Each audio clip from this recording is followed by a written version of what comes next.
a special live off the books episode of the All the Books Show, recorded in basically isolation. I'm joined this week by a friend of the show, Sally Jacoby Murphy. Sally, how are you? I'm great. How are you? I'm, well, a little stir crazy, but mostly good, I guess you'd say. Yeah, that's fair. Sally is the director of the Fred and Harriet Taylor Memorial Library in scenic Hammondsport. How is Hammondsport today? Really quiet. Yeah, well, that makes Even more sense. quiet than usual. That makes sense. I love the views in Hammondsport. The first time I was at a Directors Advisory Council meeting was at the Hammondsport Library, and I just walked around looking at all the sites. I mean, the water is just right there. I was surprised about that. Yeah, I know, me too. When I first came here, I was like, well, who wouldn't want to live here? I know. It's great. It's great. So normally we start the podcast talking about what we've been reading. So let's dive into some bookmark.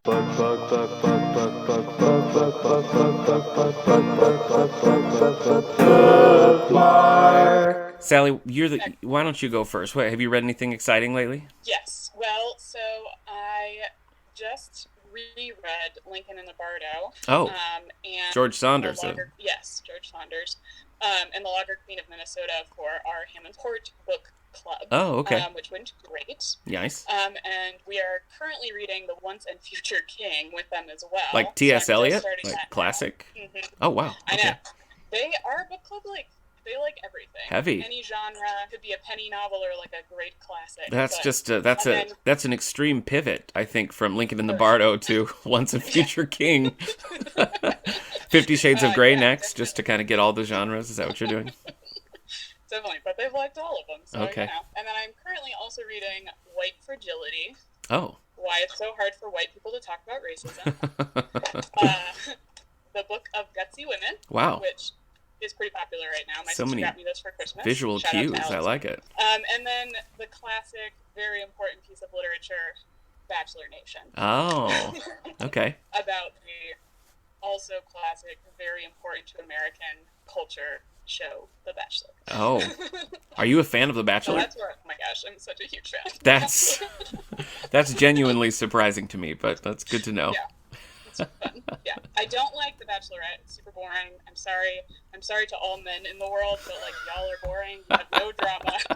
But The Bachelor, yes. Okay. Well, you heard it from here. Hot take from Sally Jacoby Murphy. So that's what I'm reading. Okay. What about you? What are you reading? Well, back when Joyce Carol Oates came to the library, I picked up a copy of Blonde by Joyce Carol Oates, it's a novel about Marilyn Monroe's life, and it is just depressingly tragic. It's like it really dives into all the psychological stuff that she was going through, and just how difficult it was for her to suddenly find herself as Marilyn Monroe, something that she always saw as more of a role or a costume than being herself. So it's a very tragic book. It's really it's the perfect subject matter for Joyce Carol Oates, I think, because she's so good at really making all that psychological stuff feel so real and feel like it's happening to a real person and not just sort of a distant character in a book. So I started this a couple of years back, and then I set it aside for a while. It's sort of in sections, like early life and later life, and she's just married to Joe DiMaggio in where I'm at now. So it's excellent. It's really good. So I highly recommend it. I was saying earlier that I wish that she would do a similar thing with Elvis, because I think that she could really pull out all those super depressing elements of Elvis. And then for the library book club, we've been doing a thing where we're alternating between a classic and a newer take on the classic. So we did The Great Gatsby, and then we did No One Is Coming to Save Us. And right now we're reading Howard's End by E.M. Forster. So that's what I'm reading right now. And then after that, On Beauty by Zadie Smith, which is a newer version on Howard's End, kind of a take on it. So nice. I finished, graphic novels. I've been reading a lot of graphic novels while in seclusion. So I read a Shazam book called Back in Black, which was pretty good. We did a whole Shazam spotlight with a comic book author a few weeks back, and I did a really cool interview with John Davey, who's the actor who played Captain Marvel's Shazam in the 70s show. That's so cool and so crazy. It is crazy because he worked with Lucille Ball on the Lucy Show. He did the movie with Kirk Douglas, and it's the first time I've been able to be so what was James Garner like? To somebody who could answer that. So we had a good time. He said that That's great. his pop culture references stopped in the 70s, and I was like, me too. So we had a lot in common. Yeah, you two share that. That's for sure. So that's pretty much it for me. Have you been watching anything good? Oh my gosh. I mean, I'm always watching things. I mean, yeah, this I like really had to write down because I was like, I'm not gonna be able to remember it. So Sarah and I picked up from the library something that was marked new. Okay. It turns out it was from 2005. So New to the library, maybe a new addition to your collection. I think it must have been. I think someone must have donated it, but it was called Surface, which just ran for one season in 2005 about these like sea creature monsters that have like Oh, somehow appeared on Earth and are changing the entire like ecosystem around us. yeah, I actually kind of loved that, even if it was kind of terrible. yeah. We watched the most recent season of Sabrina, so we're caught up to that through season 3, and I really liked season 3. I thought it redeemed itself a little bit after season 2, which was meh. And you're talking and Sabrina, then, like Sabrina the Teenage Witch, Archie comics, but the new dark interpretation. yes, Okay. yes. I mean, I've seen the old like 90s like teeny bopper kind of one. The Melissa Joan Hart one. Melissa Joan Hart, yeah. Which is honestly great in and of itself. Yeah.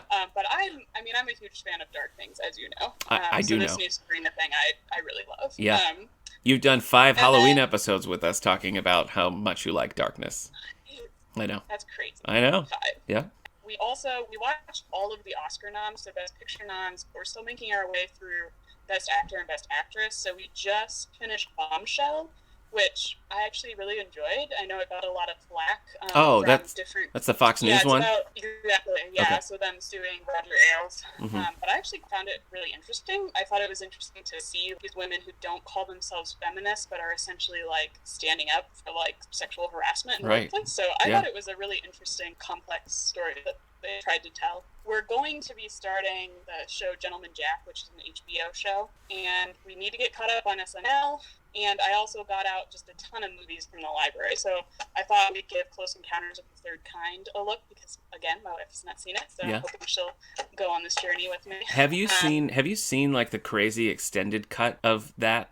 I doubt it, but I'm not sure. There's a version where it like keeps going and you see Richard Oh. Dreyfuss, and it's really terrible. Like, I don't think you should ever watch it, but it's very bad, like CGI, like putting Richard Dreyfuss's head on like a CGI body, like walking through spaceships and things. It's So don't. it was like a new edition, like they tacked it on later? I guess it was like part of the initial plan that they would do this, and then it was just like special effect wise we can't do that. But then they went back in and did it, a la George Lucas, and it was awful. So don't watch it. Don't do anything a la George Lucas, Yeah. seriously. Yeah. Sorry, George Lucas. Yeah. But- With apologies so to we- George Lucas. Yeah, with apologies.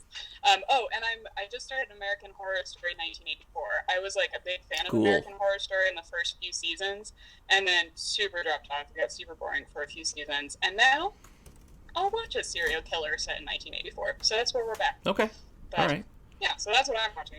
What we about you? Well, we've been watching Picard on CBS All Access, Star Trek Picard. Have you watched any of it? Watch that. No, well, I don't have CBS All Access, but I think I might have to do like a free trial or something. Because I haven't seen what was the other new Star Trek one, the one before this. that they Discovery. listed. Yeah. Yeah, Discovery. I haven't seen Discovery either, so. Actually, both seasons of Discovery are on DVD and in the collection at the David A. Howe Public Library. So I don't know how you do things in Hammondsport, but we keep up on our Star Trek. I'm not sure we've kept up on our sci-fi like I see. I think I should, I Yes. guess. Okay. All right. Yes, but you can watch Discovery on DVD, and it is pretty good. It takes a little time to get used to it, and I think especially in season 1, they don't really find their groove until about halfway through. Nice. So, been watching that, and we've been watching a show on Acorn TV called Blood. It's an Irish mystery series. First season was really cool, and the second season just started, so that's what we're watching right now. What was the really popular British TV mystery series with Olivia? Oh, Broadchurch. Yes, Broadchurch. I just started Olivia, watching yeah. Broadchurch. Olivia That's Colman, great. David Tennant. Yes. Are you That's liking great. it? Are you? I like Yeah. that. Yeah. I think all 3 seasons are really good. Like, after the first season, I wasn't really like, yes, please give me another season. But I thought both of the seasons that followed, they actually did a pretty nice job on it. Like, you'll have to tell me what you think when you're finished. Totally. Well, should we get into the meat of our little interview here? Sure. Okay. Sally, I thought today we could talk a little bit about just our experiences working in libraries and using libraries, how we got to the place where we are now. Going beyond the pages, all the books through the ages. So let me ask you, before you started working in a library, do you have childhood memories? Like, were you a library user as a kid? Yeah, it's actually kind of cool because so when I was a kid, my library was the Wide Awake Club in Fillmore. Nice. Which is now a part of our library system. Absolutely. Shout out to Roxanne over in Fillmore. She does a great job. Yeah. So, I mean, all of my earliest library memories really take place in their old building, which used to be on, I guess, I don't know, is that Main Street? I'm not sure. That goes up to the school. Yeah. So it was like a little building that was like double story, and it had this sort of like weird loft back room on the upstairs. Yeah. But it was like, it's a cool like thing to look back on, because I remember as a kid that was like just a magical spot. You'd go up there and like find your books and sit by the window that was like one of those really low windows, and it felt very cozy. And like, so I have a lot of good memories of that, and probably also of like the Houghton College Library, which I don't have as many childhood memories of. That's just always been a space that I remember in my life. Okay. So just a much more academic, usually my dad going in to get out like 300 DVDs or like whatever he was doing for his film class. But yeah.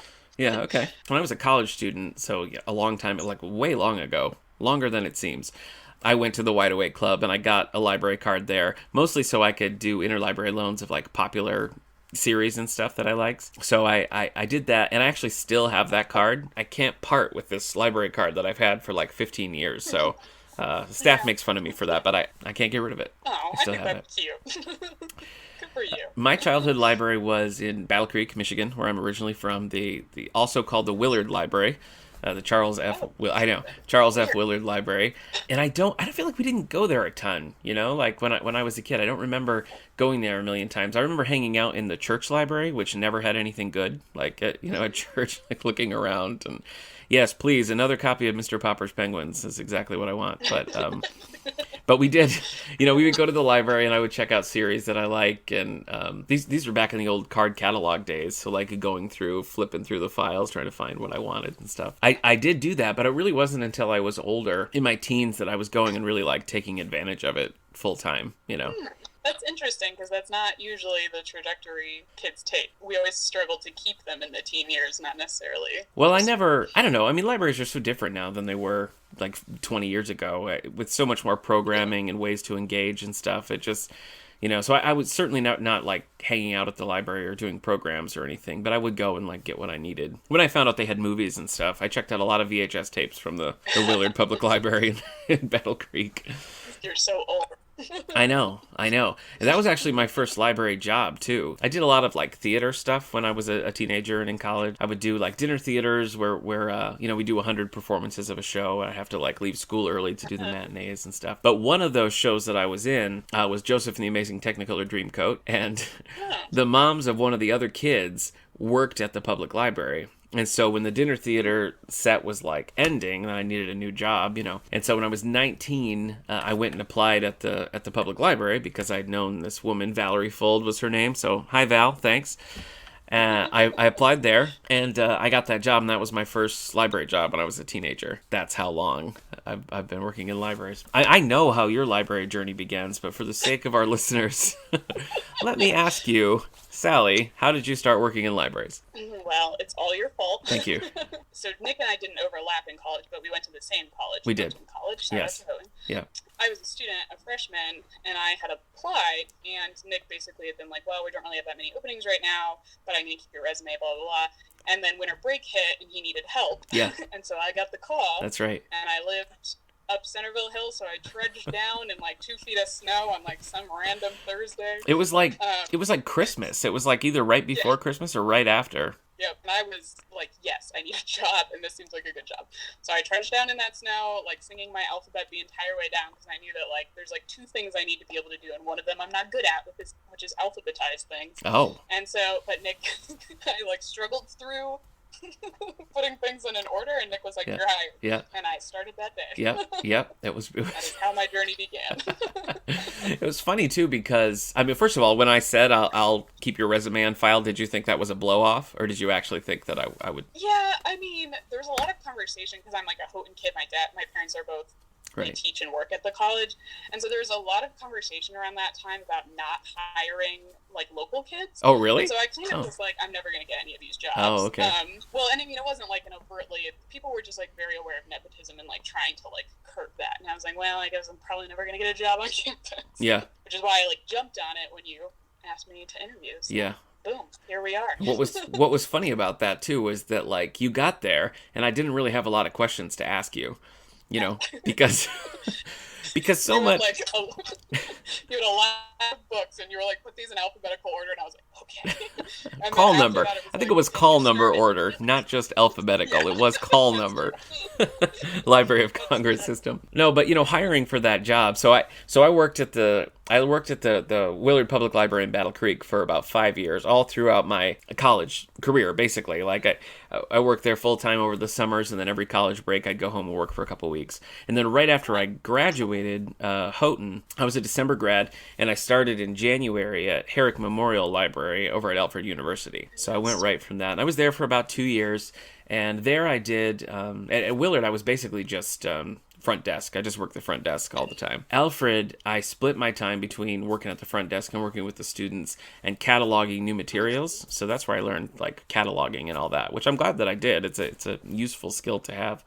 But I was there for about 2 years, and then I started at the Houghton Library, the Willard J. Houghton Library. And I think it was pretty early on with me being there that we met and I hired you. Probably, I was really, it was super early. But anyway, I had you come in the snow, and what I learned on that job was that like hiring students for the front desk was really more about personality. Like, is this person going to be good with students and faculty? Is this person going to add positivity to the environment? And like, I knew that with you right away, so I didn't have a whole lot of like, oh, so tell me about your, so that's why I went so quickly. Well, thanks. But that was your freshman year, wasn't it? Yeah, it was like winter break of my freshman year. Yeah. And I loved that job. I mean, that was a great job. Yeah, we had good times. Yeah, I mean, it was pretty straightforward, but you just got a lot of face time with the students, and you ended up hiring both my roommates. Yeah, well, they had good references, you know. Coincidental. Yeah. Yeah, that was kind of coincidental, but I mean, it was just cool because we knew like we were like pretty tight knit. We could like talk to everybody, so if we needed a shift covered or whatever, it was pretty loosey-goosey, but then it was just like a really great staff, and I don't know, it was a good job. Yeah, I had a good time there. Friends. Yeah. The day I left, Nick said, now we can be friends. That's true. Well, it gotta be proper. But the fun thing about that job too, and it's so different, like an academic library versus a public library, the whole environment is different, and I felt like I was always kind of like bucking against, like, this is an academic library. So I didn't have as much fun there as I had at like other libraries, but I really liked working with students. I mean, I got to do a lot of interesting things. I did interlibrary loan there. I did more cataloging, but mostly I just enjoyed working with students because I'd always have about 10 or 12 students at any given time. And it was one of the most popular jobs on campus, as you'll recall. I mean, the applications for that job were like, so it was hard to do that, but I really enjoyed that. I get it. Yeah. And then you hired my brother. Well, that's true. I did. But it's funny about that. When I first started as a student at Houghton, I applied to work there, and I had like years of library experience. I didn't even get a call. Nobody's interested. But when I started working there, then I needed to hire. I was like, well, let me go through the old application, see if I can find anything. And I found my own application that was untouched. So, I don't know. Competitive, I guess. There's a big I don't know. no on it in red marker. Yeah, not this guy, not ever. So I was there for about 7 years, and you were there, 4, your whole college career. Yeah, pretty much. Yeah. And then after that, for me, I was there for 7 years, and then I was hired in Wellsville, really to do circulation and adult programming. And you came along and did monthly craft classes for the library. Yes. For a couple of years, right? A couple of years? Yeah, it was a long time. Yeah, I mean, it was while I was working at Alfred, so at least 2 or 3 years. I mean, I was at Alfred for 5. I'm not sure I did it the whole time, but yeah. Yeah, several anyway. And of course, popping up on all the books to do all of the Halloween episodes with us, of course. Yes. We can't do a Halloween episode without you. That'd be madness. But I did circulation and adult programming for about 2 years. And then I was promoted to assistant director to sort of oversee programming as a whole. But I was only doing that for a couple months before Michelle Lavoie, my predecessor, moved to the Olean Library. And then I was the interim director. And I didn't know that if I wanted to apply for the director job, and I was glad that I had a couple months doing interim stuff to kind of decide whether or not I wanted it. But they did interview several people for the job, and I honestly didn't expect to get it, really. And so I decided that I wanted to do that, and I applied and interviewed and was pretty pleased when I got it, because it was not anything I had been expecting, a year before that even. I didn't see it going that way, but that's been, I don't know, 4 years ago. I've been director now, and I've really enjoyed it. And now here you are back in libraries. So yeah, super crazy. So 4 years at Houghton. Well, that's more your fault. I just was like, I know this lady who'd be great. That's the extent of me. Well, and I'm very glad to be back in it. So yeah. So tell me about that a little bit. How did that come up? So you've been doing student life. Yeah. So I've been doing higher ed for the past 8 years. Started at Houghton, then went to Alfred State, and then I went to Elon University in North Carolina. All great. Loved all of those positions. I was in Res Life at Elon, and Nick passed me this job and said, I think you'd be really great at it. And I knew that Res Life was not going to be what I wanted to do forever. It's just a very high-touch, high-stress job. Sure. And I wanted to go back into programming, either in the diversity umbrella or in direct student programming. And so I was like, well, actually, library work, especially now, is a lot of programming, a lot of interfacing with the public, a lot of that kind of stuff, and I love that. Yeah. There's a big overlap in programming, and I miss direct mentorship of students, but I have found that it is sort of replaced by community outreach in a way, which is really cool. So yeah, I like it a lot. It's such an interesting job, I find, because I have a lot of library experience, but I don't think that those are the skills that I rely on most. I feel like doing community programming and working with students, directing plays and that sort of thing. I feel like a lot of those managerial kind of skills and just the idea of working closely with the public, I feel like those things are equally helpful in this job. So I feel like I pull on a lot of different experiences that I've had, and it's not just how many years have you worked in a library? Yeah, even quite frankly, the situation we're facing now with COVID. Yeah. When I was at Elon, we had a mumps outbreak. Mumps. And so it felt very much like, this is our issue. It's a health crisis. This is how we're going to figure this out. And I was like, wow, I actually have gained skills in my previous work that is directly applicable to managing the library now. So yeah. How did you get a mumps outbreak? What was it? Was it 1975 when that happened, or? Yeah, you would think, but sadly no. Okay. All right. Well, it's under control. I have not talked to my Res Life people about the mumps specifically since it's all shifted, but man, that would suck to have both of them going on at the same time. Yeah. Yeah, that would be crazy. That would be, well, my sister lives in Utah, right where all the crazy earthquakes have been happening. So we were just talking to her yesterday, and it's been half shut down from earthquakes and half shut down from virus. So that's chaotic. That's serious chaos. Yeah. I guess now we have to talk about the virus. You brought it up, so now that's all right. Tell me a little bit about how Hammondsport has been adapting to that. Well, so last week, things change so quickly, right? I know. So last week I came up with a plan and sent it to my board president, Nancy, who is wonderful.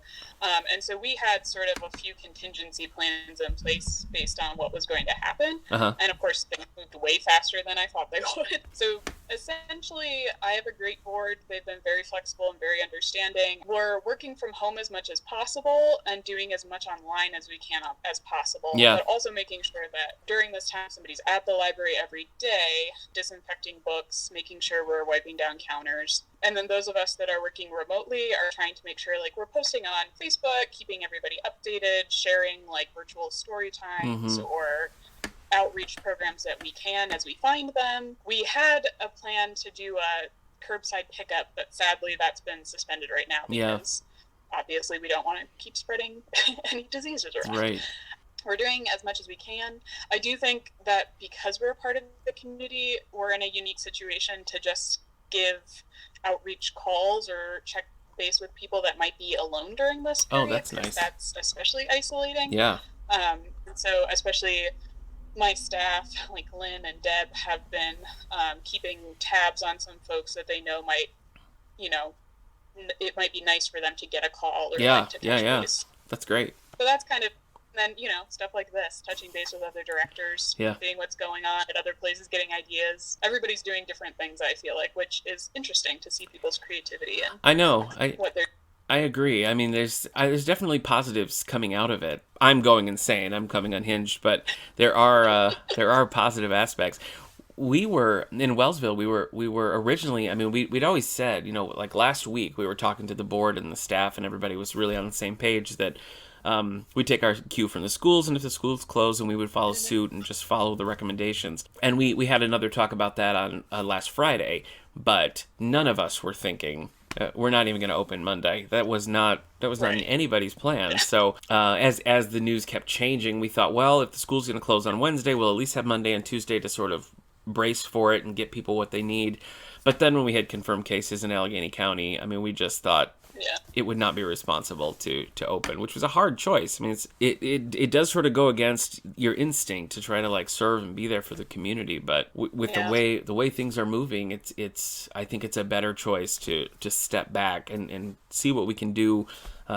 Unique ways like we're doing now with promoting digital services and doing online things. So I know Kate's been in recording story times and other little like crafts that kids can do. We've been doing some podcast stuff, and we've got we're doing a digital book club next week, and we've just been sort of rolling with it, trying to staff's all off reading the book club books and doing all the prep work they can for that. So I think it's been nice to see us all like be working together on this, just within the library and with a greater community. I think it's nice to see that we can do that in something that's really unprecedented. Like I can't think of anything comparable to what's happening right now in recent history. Yeah, I know it's a crazy time.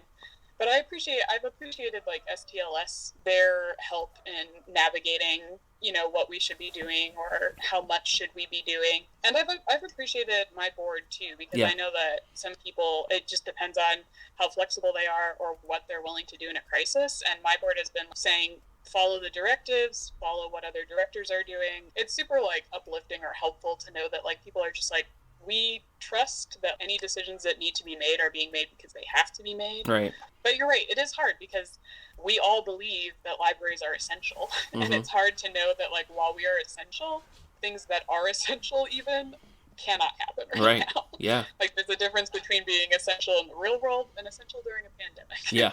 Yeah, exactly. So I will say we were open on Monday and we had planned to be open on Tuesday, but we got all our schools were going to be open till Wednesday, but they got shut down immediately on Monday, so we had to close on Tuesday.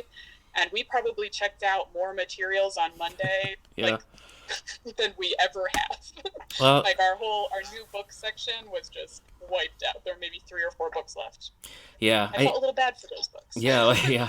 Well, that's what I was hoping that we would have the opportunity to do. We fully planned to do that, but those cases so nearby, it changed everything, and so we're all bummed that we couldn't do that. But luckily, I know like with the last year, the directors and the systems would come together and said, yes, let's put more into digital collections. It's a good time to get to know the Libby app, which is it's very simple. If you've never used it, you just find Libby in the App Store, look for your library, put in your library barcode on the back, and then for us, it's the last 4 digits of your phone number. Is that true in Hammondsport too? Yeah, it is. So that's your PIN, and then you have access to just tons of stuff. There's kids books on there, there's graphic novels, there's fiction, nonfiction, poetry, there's ebooks, there's audiobooks. There's really a lot on there. So now is a good time to do that. I've used a lot of the audiobooks. Yeah, that's primarily what I use it for as well, because I still like a physical book to read. Right. However, some people who are used to, and you can link it to your Kindle too. So if you're used to reading on a Kindle, you can do that. Mm-hmm. But yeah, I use it for audiobooks. And I was just surprised because you've been trying to get me to use it for years. And I finally did. Nice. But I was surprised at how many books are on there. Because in my head, I assumed it would be a limited number, like older books or like classics or something like that. But they have new releases. They have, honestly, they especially have newer books, which is awesome. So yeah. super worth looking into. Yeah, I agree. I agree. I think what's hard is also not knowing an end date, really. I mean, we have some arbitrary, like, we'll reevaluate at this point, but it's really hard to know what we're looking at. And so that makes it difficult to plan for. Yeah, it's true. It's true. We've decided, we've been wanting to shift our collection just to accommodate some things I've done. Moved the I made a YA section in the back. That's great. That messed up the rest of our collection. So we're taking this opportunity to disinfect all the shelves, to disinfect the books, to move them. And I started really fast. I moved like a bunch of shelves. And Lynn, who is one of our clerks, she was like, we can slow down on that because we don't know how long it's going to happen. I was like, that's actually a good point. Like, if we open tomorrow, it's not going to hurt anybody that they're not done yet. But you just don't know. So, like, find things that you can be working on. Like, I'm excited about that change because I think it's going to be way easier for people to find things and much more accessible. Yeah. But, like, we also can take our time. I always think it's go ahead. I was just going to say, I think it's important in the library space to make changes like that every now and then, because when we've done that, you know, we've changed the layout of the main floor. Nothing super drastically, but just a few times we've said, you know, well, let's try mysteries over here, or let's separate like the sci-fi and have a sci-fi section, that sort of thing. And I find that it's usually met with a good amount of like, whoa, let's not change. But it seems like more often than not, people sort of grow to at least adapt to the new setting, but I feel like usually it ends up stimulating interest in things that might have been overlooked before, because, you know, if your habit is to just go to one particular shelf or set of shelves in the library, you might be missing some other things that you'd really enjoy. So I think that's one of the benefits. It kind of redirects traffic and lets people see all of the different things that we have. So yeah, no, that's I a like good that. point. I Yeah. like that. How are you handling working from home? I mean, so far, between Lynn, Deb, and I, we have divided our days. So there's at least one of us checking in on library stuff. So Tuesday, Wednesday were my days. So I was in the library all day just by myself. And then, yesterday and today are my first official days, like, working from home. Okay. Which are fine. I mean, so I'm an introvert, which I have to my advantage. I'm sorry, Nick, I know you are not. I find it a little hard to believe that you are, but anyway, go on. Oh, I know. You're a skilled introvert. How about that? I love spending time with my friends, and so I think as this goes on, that will become really difficult for me. Yeah. But as far as, like, not going out to eat or not going out to do other things, like, I'm fine being home. But I do think, like, I think the normal flow of working in a library is that you work on things, you get interrupted, you end up having good conversations, you walk around the library a little bit, you go back to your desk, and that just doesn't happen at home. Right. And so you feel like, I feel like my attention span is shorter, and I think the reality is it's not even that it's shorter, it's just that I'm not having the good conversations or, like, the stimulating ideas or, like, whatever that usually happens. Yeah. So I got a good amount of, I started writing a grant yesterday, and, like, I felt good about that. Yeah. I did some posting on Facebook and Instagram and stuff, and so I felt good about what I got done, but I mean, this is week one, so I do think, like, we'll all have to sort of work to focus ourselves. What about you? Are you struggling? I am. You know, it's hard for me not to. I was in the library on Monday. Senior staff met. It was kind of funny because we were standing in the foyer like 6 feet apart, so it looks like, you know, like an album cover for a folk band or something, but we were all sort of spread out just talking about, okay, here's the things that we need to do. Here are the things that we need to make sure we're staying up on. And that was really good to have everybody together and feel like, okay, we have a plan. We know what we want to do. It's been difficult because we have a large staff, you know, there's 20 plus staff members. So trying to get everybody on the same page and making sure that, you know, people have things that they can be doing and that we're using the time, you know, wisely is something that I feel really is important, you know, at this time for our mental health and for the good of the library. I think it's really important. So it's been a little hard, but I think that it illustrates something that I'm really proud of about the library is that the staff is just, I mean, they're just top notch, you know, we all work really well together, and everybody has a real clear vision of, like, what their job is and the importance of that job and what Yeah. you know, when you boil it down, like what is the core of that and how do you keep doing that in this new, like, altered paradigm that we're working in right now? And I think everybody's up to the task. I think as a director, that's something that has been really rewarding for me and something that I'm really proud of in the staff. So it's been nice to see that. But it is a hard shift, you know. I miss going to the library. I miss being there. I miss the environment. I miss the staff. It's hard. Yeah, when we came up with our little schedule, one of my staff elected to sort of take a vacation for the next month or so, which was fine because she primarily deals with ILL, which is not really a thing right now. So when the three of us kind of like sat down and figured out our schedule, I was like, the thing I found sad was like, I'm just not going to see you all for like a month probably. Yeah. Which is the point of making that schedule, but it's sad to think like, oh, well, like we'll still be in contact, but it won't be the same. I know. So, yeah. Have you set up a special, like, this is my home workstation, or do you don't need that? I probably do need that, but I haven't yet. Okay. My wife has an office, and I have a craft room. But the craft room is not necessarily conducive to like sitting on a computer. Also, I don't think I get internet back there. Okay. So I'll have to, like, currently we've both been working in the living room, which is fine, but it's not exactly like we're sitting on the floor with our laptops. Which I'm 31. I'm probably going to have back pain after a while. So. And just for our listeners, you can probably tell that Sally and Sarah do not have children because they can just work wherever they want. Working in the living room together is an option that they have available to them. Yeah, how are you doing? Yeah. Father of a 6-year-old? No, 5-year-old. He's 5. Yeah. Well, I mean, it's just another challenge because I mean, my wife's an editor, so like we both work, but we have we have to keep up with school too. It's like suddenly there's all sorts of things that we're trying to figure out. So I feel like we have a good plan in place, so we've been taking advantage of a lot of the things that are out there. I mean, a lot of libraries have been posting great stuff. Kate just did a live story time earlier today, so we watched that, and he's been doing the Mo Willems. Mo Willems, children's author, is he's an artist in residence. Oh yeah, and so my son's been doing that every day, and he's really liked it. But day one, like the first day I was home, I was like, we have to designate a space where it's like work time. So our house has this weird little addition in the back of it that's kind of separate from the house. Oh, yeah. And so that's why you see all the nice wood paneling here around me.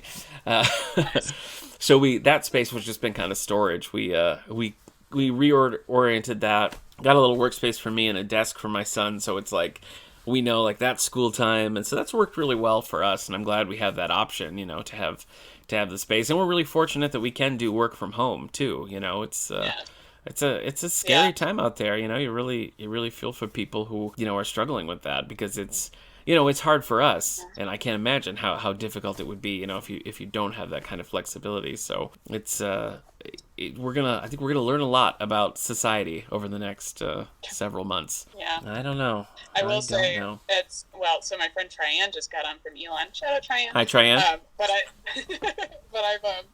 I've been getting updates from the universities and stuff, and it's really hard for them right now to figure out who can work from home and how they can work from home. And I do feel really fortunate that the libraries gave us eventually a clear cut nope, you do it. Yeah. Because that makes just for my mental well-being to know that that's what is needed and wanted right now is really helpful. So it's hard for people to figure out what to do. Yep. Let the good times roll. We can do it. Yeah, exactly. We've been trying to do themes. Like today, for example, we decided was Superman Day. So that's the fun stuff we're doing is all Superman related. As you can see from my tie here. Love it. I was not wearing a tie for the rest of the day, but I thought, camera, I should probably get snazzy. Yeah, so I put on my fancy buggy earrings. I can see that. Shout out to Hannah, my sister-in-law, and my brother, because they got these for me. Oh. But I figured they're my classy earrings, so yeah. I don't remember who got me this tie, but I did wear it to my high school graduation. So I've had it. You have had that a long time. It's an heirloom. It's a family heirloom. What are you gonna do? All right, Sally. I think it's time for a lightning round. Are you ready? Okay. I'm gonna ask you some hard questions. All right. Are you ready? What is your favorite book or author? I'll give you one of those. Okay, well, my favorite author is probably Dorothy Allison. She did Bastard Out of Carolina, Cave Dweller. things like that. Okay. My brother introduced me to her. My favorite book is probably The Hours or Jane Eyre. Oh, okay. Those are, yeah. Like Michael Cunningham's The Hours? Yeah. Okay. Mm-hmm. Yep. Nice. I have a quote from that tattooed on my back. That's right. Wow. Okay, I don't have any book quotes tattooed on me, so I can't. You win. You win that round. I'd have to give my favorite author to Jack Finney. You familiar with Jack Finney? Yes, I don't know if I've read any Jack Finney, but I'm familiar with him. He's most well known because he wrote Invasion of the Body Snatchers, but that's kind of atypical in the books that he writes. A lot of them were made into movies and things, so you might have heard of them. But he has a time travel book called Time and Again, which I think is just excellent. That's one of my all-time favorite books. And he has one called Good Neighbor Sam, which is a comedy, and I've just laughed right out loud at that book many, many times. It's one of the few books that I've reread. It's made into a movie with Jack Lemmon. The movie's not great, but the book I love. So probably Jack Finney. That movie. Oh, have you? Are there two of them? I think there's like a new one in a 1950s, 60s version. Of Good Neighbor Sam? The old one. Or of Invasion of the Body Snatchers? Invasion of the Body Snatchers. Yeah, there's several. There's the Kevin McCarthy one from the 50s, and then there's one in the 70s with Donald Sutherland and Leonard Nimoy. Oh, okay. Oh, interesting. Yeah, there's one in the 90s that's set on a military base, which I haven't seen. And then there was a more recent one with Daniel Craig and Nicole Kidman, just called Invasion. Quite a few out there. But I love Jack Finney. I love Robert B. Parker. And Patrick Dennis's book, Anti-Mame, is one of my all-time favorites. Interesting. Yeah. Nice. All right, music. Favorite album? My favorite album is definitely Joni Mitchell's Blue, which is not the most uncommon. I think a lot of people love that album. Okay. But yeah, Joni Mitchell's Blue. I mean, I'm a huge anything classic 80s rock, old school 60s 70s folk, bluegrass of any era. Okay. Any era. Those are my jams. You're big into modern bluegrass? Oh yeah. Okay. Who isn't? All right. Well. I mean, Irish Cement is still sort of doing she does bluegrass Americana, but she's writing music now that I think is just gorgeous. Okay. So yeah, but Joni Mitchell's Blue, definitely my favorite album. Okay. What about you? All right. Well, I mean, I'd have to go McCartney.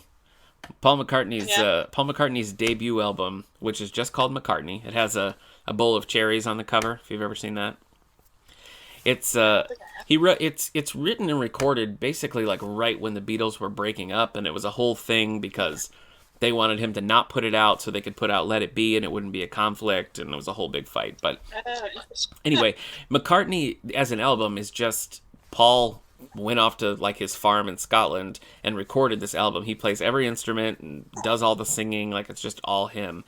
And it's just one that I love from start to finish. There's not a bad track on it, and it works really well as a unit. I mean, I think everybody knows Maybe I'm Amazed. You know that song? Oh, yeah. That's from that. That's the most a single that there is on there, but the rest of it just flows really well together. So, gotta give it to that. I love that one. Yep. Favorite TV show, Sally? I'd have to award Seinfeld that privilege. Oh, yeah. I love my Seinfeld. But I mean, I also am a big fan of The Office, X-Files, Buffy the Vampire Slayer, Frasier. Can you tell I'm white? but Seinfeld is probably my favorite. Okay. I've watched that since I was a kid. I remember being 4 years old, and our stairway in my parents' house was a corner, and there was a big glass painting on the bottom of the stairs, and I would sneak out of bed and sit on the stair so I could watch Seinfeld reflected in the glass. Oh, my parents knowing. Clever. Well, they're gonna know now. Oh well. Yeah. It's really an unfair question. That's why I asked you first, because there's so many different responses. I feel like it changes for me on any given day, but I would maybe say ER, because I just love it. I had surgery several years ago and was stuck home for a long time, much like now. And I powered through several seasons of ER, and I just love it. And it's a show that I maybe miss more than other shows. I have times where I think I wish that I could go and watch more ER, but there's not more ER. So, but it is 15 seasons long, so do that. A lot. Not as much as Grey's Anatomy. That's true. Grey's Anatomy did surpass that. Do you still watch Grey's Anatomy, by the way? I do, but I'm a whole season behind. Okay. So I need to get caught up. Actually, this may afford me the time to finally get caught up. You could finally watch Private Practice. Or did you watch Private Practice? I've seen like 2 seasons of Private Okay. Practice, Yeah. which I actually do like Private Practice, Yeah. but I'm not sure it has the same bingeable quality for me that Grey's Anatomy Probably did. So. not. Probably. I think Private Practice is one that actually sort of gets better as it goes, which is not super common. But Yeah. I think the later 2 seasons, I think, are probably the best. What about, I don't know why we're talking about Grey's Anatomy spin-offs now, but we are. What about Station 19? Have you seen Station 19? No, sorry, I got Okay. it confused with 911 for a Oh. second. But no, I have not seen Station 19. It's Is it okay. any good? It's Yeah, okay. I feel like it kind of found its groove late in the first season, and we watch it now, but I wouldn't put it at the tip top. So yeah, I think I'd have to give it to ER. Sitcoms is really hard. It's really hard. I feel like The Office and Parks and Rec would be right up there. Seinfeld is like, I mean, I remember skipping out of a choir concert so I could watch the Seinfeld finale. That's So it's impressive. very, yeah. They were like, I'm proud of you. they were like, you can't leave, even after like your songs are done, you can't leave. But I did, and I watched Seinfeld. And you know what, Sally? I never looked back, and I have no regrets. That's fair. Favorite movie? So this is really hard for I me. know. This is probably the hardest question on here. I probably would give it to Amadeus. Really? Yeah. Huh. Who would have thought? Yeah. I could watch that movie literally anytime, anywhere, any place. I watched my wife and I went to see it on the big screen, like they did a showing at a theater of like Okay. throwback movies from the 80s, and so that was playing, and I like cried the entire time just because I was like so happy to be there. Yeah. So that's probably my top. But like also on that list is like Aliens. I love the original Star Wars trilogy, Tokyo Story, Wings I'm sorry. of Desire. Did you say Fast and the Furious Tokyo Drift was your favorite movie? No, I tried to watch Fast and Furious movie once, and I couldn't even get through it. I hated That it makes sense. so much. That makes sense. Yeah. You want to torture me? Put me in front of an action film. It's because basically my those brain those died. movies are like 2-hour Doritos commercials. Is how I feel like Pretty with much. those. But Pretty much. all right. But sorry, you said Tokyo Story. Wings of Desire, Fried Green Tomatoes, and then Oh, good, a yeah. lot of horror movies. Yeah. So like The Descent, Texas Chainsaw Massacre, House of Wax, some really great ones, some really crappy ones. Okay. But yeah. All right. But like Amadeus probably gets number 1, honestly. You know what? I could have guessed. I could have made 100 guesses, and I wouldn't have gotten to Amadeus. So you stumped me. That's good. Have you read the book Fried Green Tomatoes? Fanny Flagg? Yeah, well, it's Whistle Stop. Yeah, something like Cafe. that. Yeah. Yeah.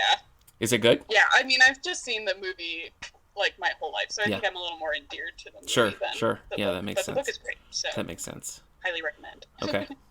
What's the woman who Fanny? Fanny Flagg. Yeah, Okay, so I guess you want me to tell you my favorite movies now? I do want to know your favorite. I guess? I can't guess. Go. No, Oh, you go for it. can't? Really? You can't? Give it a shot. I don't know. I feel like I probably wouldn't have guessed ER, but I feel like I would have had a better shot at your favorite TV show. Oh, okay. I All don't know, right. Superman. Superman, like Christopher No. Reeve's Superman? I don't know. That's setting the bar Just too 'cause high. of the I don't know. tie. You have to tell me. Back to the Future. Oh, It's Back to the man, Future. Okay, I maybe Like- should have gotten that. I mean, there's a couple that I sort of go back and forth between that are like in my top 5, but Back to the Future is pretty consistently the top because I think it's just a perfect movie. It just Hot take. it just gets everything right. The cast is so good, and then when they come back and do the sequels, they layer it so well. But so it's the whole trilogy is right up there. But Back to the Future 1, I really think is a great movie. Solid. You're not a big Back to the Future fan? I like it. I Wow. wouldn't say it's the perfect movie, but Really? Well, I just think. yeah. Okay. All right. Well, I love Back to No, the Future. but I mean, but I do think it's a good movie. Yeah. And so I mean, I'm not against. I mean, I don't think Amadeus is a perfect movie. Okay. All right. Remember when Eric and I like to get into arguments as to whether Citizen Kane or Jurassic Park is the better movie? Yes. You never want to. If one of the options is Jurassic Park, you don't want to have a conversation with Eric about it. Period. No, That's it. although I do love Jurassic Park. That's good. Well, thank you for representing him here, as he's driving down the East Coast with 3 dogs in a car. Not something that I would want to do, but that's Yeah, Kendra did it yesterday. with that's the what 2 he's cats doing. and the guinea pig. I know. They can't go anywhere without 3 pets. So Back to the Future's right at the tippy top. Groundhog Day, Bill Murray, Groundhog Day. Probably the movie I have seen the most. I love that movie. It's funny. It's like you're groundhogging daying Groundhog Day. Exactly. You're watching it over and over. I love Clue. I love Clue. You know, yeah. Tim Curry, Madeline Kahn. I love the ending where she says, "Flames." Yeah, I hated her so much. Flames. Yeah, which is improv. It's not in the script. Madeline Kahn just did it, which is probably the best part of that movie. Yeah, I really love that. Boy, what else? I mean, those are the tops. Those are the top three. You know what I love? Weirdly, I love The Majestic with Jim Carrey and Martin Landau. I love that movie. It's nice. That always stands out to me. It's one of my favorites. And Muppet Christmas Carol. I mean, what are you going to do? No, It's the Muppet Christmas Carol. That's fair. That's great. I love it. Yeah. I also love Butch Cassidy and the Sundance Kid. I've never seen it. And in a different way, I love Ron Howard's Eat My Dust, which is such a weird little, like, 70s indie movie where Ron Howard and his girlfriend steal a car, but there's something about it that I'm like transfixed by it. So, you know, what are you gonna do? Interesting. Yeah. All right. Well, Sally, I think this means the end of our time together. That's fair. It's just been you. Like an hour. So. Has it? Wow. Time flies when you're having fun, I guess. So, well, Sally, enjoy your isolation. Enjoy your Toad poster that I see prominently behind you. Do every day. Yeah. All right. That's good. If you're a podcast listener, our next podcast episode, Eric and I found a book in the stacks that's never circulated. It's from the year 2002, I think, and it's about a big news company that decides the best way for them to be a big name in news is to have a hologram of Elvis Presley be their main anchor. Why is that never circulated? I don't know. You know, it sounds like a book that was written in like 1982, and then it might have been fun, but 2002 is a couple decades too late. That's actually fair. But we really went all in with this book, so you can find that at soundcloud.com/allthebooks or Apple Podcasts or anywhere you find your podcast. Look for the All the Books show. Sally's episodes are the Halloween episodes, and they're all in a neat little playlist. So if you go to soundcloud.com/allthebooks, you can find all the Halloween episodes featuring my pal Sally Murphy, the director of the Fred and Harriet Taylor Memorial Library. Sally, thanks for joining me. Thank you for having me. On this live episode here of the All the Book Show. Anything else you want to add about the Fred and Harriet Taylor Memorial Library for our folks to know? I mean, keep up with our Facebook, Instagram posts. We're posting a lot of, helpful links, especially for parents who are at home trying to find activities and stuff like that. And we'll also be posting updates. So when we know what's going on, when we can open, what our services are going to be able to be, we're going to post them there first. So just make sure you're checking that. And stay safe. Absolutely.